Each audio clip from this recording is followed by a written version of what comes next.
In a sharp political message aimed at the opposition, Prime Minister Narendra Modi today highlighted the transformation of northeastern states under BJP rule, singling out Assam and Tripura as prime examples of what he called development with stability.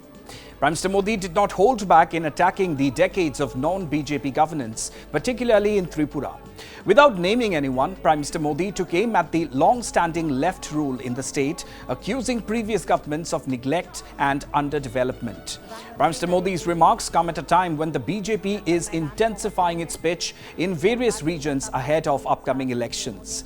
By showcasing what the party claims as success stories in Assam and Tripura, the Prime Minister is drawing a sharp contrast between past governance and the current BJP-led administration.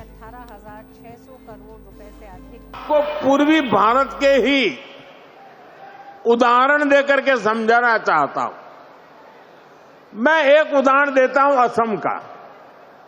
Assam में एक दशक पहले तक स्थितियां बहुत खराब थी। अस्थिरता, अलगाव, हिंसा, यही सब कुछ असम में नजर आता था। लेकिन आज असम विकास के नए रास्ते पर दौड़ रहा है। कई दशकों से जो उग्रवादी गतिविधियां चल रही थी, वो बंद हुई है।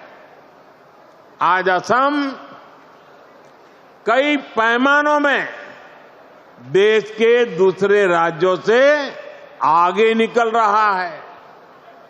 इसी तरह दूसरा एक राज्य का मैं उल्लेख करूंगा, त्रिपुरा।